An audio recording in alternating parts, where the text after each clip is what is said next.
Yo everybody, it's me, Buster Green. So this is going to be one of my weirder videos. I was originally going to drop a review of the campy cult film New York Ninja, which I feel like a lot of people have reviewed, and they all have basically the same take. It's entertaining if you like bad old movies. So instead of doing that, I ended up drifting into this separate rabbit hole of madness and urban legends that I feel like exploring today.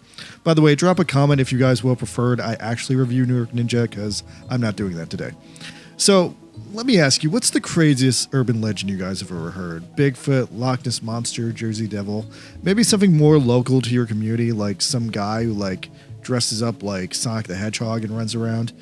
For me, one thing that sticks out is I grew up on the mean streets of New York City in the 80s, and every so often, someone would tell me this really suspicious story. It was always somewhat older than me, and the story always goes something like this. The year is 1978, and randomly, for 4 years between 1978 to 1982, when New York is at its peak of the 1970s insecurity crime waves, post-Summer Sam, post-Dog Day Afternoon, all that chaos, all that desolation, all that inequality run rampant, ninjas arrive from Japan in New York City and go on a massive ninja crime wave. As the story goes, the ninjas are able to use their superior ninja climbing ability to climb the various skyscrapers of New York, break into unlocked windows, and rob everyone blind with their ninja magic. Steal whatever they need and get out in a poof of smoke, basically act unopposed. The police are helpless to stop these ninjas. Now, there are minor variations on the rumor, such as the fact that the ninjas might have had a mysterious leader, maybe a shredder or something like that. The fact that ninjas might not have actually been living in New York. They might have been commuting from upstate New York via the Hudson River Railroad. And at the very least, in the film New York Ninja, the ninja is actually a vigilante superhero who is the only one who can stop crime when the NYPD have become corrupt and inept. New York Ninja is a hero who gives the people their long-lusted revenge they need when society won't. Something that seems suddenly relevant again lately for some reason. But yeah, so long story short, I was told as a kid that New York in the 1980s had a band of ninjas running around doing crimes. And yeah, some people can dismiss this outright and chalk this up to simple racism against Asians. But another variation on the rumor was that they weren't Asians. All the ninjas were actually rich white guys from the suburbs wearing ninja Halloween costumes. A bit of the theme ganging scene in The Warriors, where you get like a gang of hoodlums who always wear like the same outfit to show they're in a gang together, which apparently was a thing back in the day, as far as I'm told. I don't know if people actually dressed up in like these like coordinated gangs like this, but I have seen like biker gangs who all have like the same logo on the back of their vests, so it's not impossible. But yeah, so that begs the question, what actually happened here? Was New York actually attacked by an elite clan of Japanese ninjas fleeing Japan for better fortunes in America? Or was this just a bunch of rednecks in cheap Halloween costumes using this as a disguise to cover up their crimes? Now, I don't really know, and unfortunately, I can't really prove one way or another that this really happened, because there's just not enough evidence, and various forms of pop culture relating to the story over the years have buried the actual story in like mountains of crap. Like, the story goes that this really happened, and then as a result of this incident, stories like Daredevil, Teenage Mutant Ninja Turtles, and any other movie or book or film that says there were elaborate ninja gangs operating in New York in the 1980s are like an echo of this forgotten real event. So yeah, the story of the New York Ninjas has basically become this strange pop culture mystery. It's extremely hard to Google it, because now whenever I try, I just get the movie New York Ninja, which has basically wiped the search term off of Google. And I was really stoked earlier when I thought I found someone who did a documentary on the topic before I did, but watching his video on YouTube, it's more of an insane argument about maybe the Ninja Turtles are actually real if we actually look for them. So, disappointed with that guy, I did my own investigation into the 1980s New York Ninja wave, and I found a little bit of evidence that it might have happened. As the $1 Million movie star Kraven the Hunter once said, there is a bit of truth to every legend. And looking deep into the topic and combing through old newspapers, I found some additional strange information that doesn't entirely validate the story, but it does wrap some additional context to make it sound a little bit more believable. So I did find evidence of ninja crimes happening in the US when I looked deep into like the newspaper archives and the other like crime archives of the states. But What I found doesn't 100% match up with the urban legend I've been told. What I found was that, oddly enough, in an isolated time bubble of 1984 to 1987, relatively 4 or 8 years after the urban legend had reported it, there was a 4-year crime wave which does match the legend, but these also all happened between 84 and 87.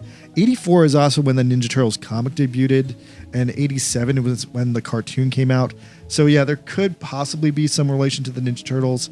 But anyway, let's go over all this evidence. So chronologically, the first one is October 29th, 1984, Portsmouth, Virginia. After being evicted, a local man watched the film Revenge of the Ninja multiple times before eventually buying a ninja costume, buying an Uzi, ninja stars, and a crossbow. He then went to the house of a woman who he felt wronged him and killed her, her friend, and himself. The only survivor was the woman's 15-year-old son and the son's friend, who were upstairs when it all happened. Next up, in 1985, July 8th, San Francisco, Charles Ng, age 24, was arrested. Ng had actually murdered between 11 to 25 individuals as an elaborate fantasy that he was a ninja assassin. Okay, that's actually one of the deepest and craziest stories, and I'm kind of shocked there's not more information about that. That seems like a whole documentary right there. All right, moving on to the next ninja. September 26, 1985, Asbury Park, New Jersey. A 17-year-old played Ninja Warrior and is in critical condition after receiving 34,500 volts of electricity when colliding with a power transformer while his mother was watching. Additionally, 1,800 citizens lost power for 30 minutes as a result of this accident. Okay. Next one, August 18th, 1985, Scottsville, New York. 5 teenagers between the ages of 13 and 15 were charged with 45 counts of criminal mischief after a 2-night vandalism spree in which they slashed the lining of an above-ground swimming pool, scratched the paint of a car with a knife, and spray-painted "Hi" and a series of other profanities on the trunk of cars.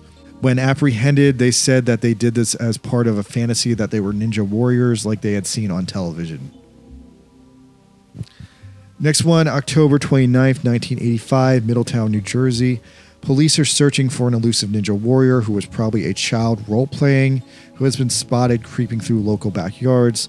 The small ninja is wearing a camouflage ninja outfit and carrying a large samurai sword. Police have conducted 2 stakeouts to catch him. 2 weeks previously, several blow darts were also fired at a Chinese restaurant on Route 35, and police believe it is the work of the same ninja. Next one, November 21st, 1986, Fort Worth, Texas. A 20-year-old man has received a life in prison sentence after attacking a woman with a hammer and stabbing her while wearing a ninja costume. He was a drifter and he lived in her attic for 2 days before attempting to rob her and rob her house. She interrupted his robbery, at which point he attacked her, forced her to write him a $600 check, and then he was arrested trying to cash the check. During the sentencing, he kicked a photographer and a local cameraman.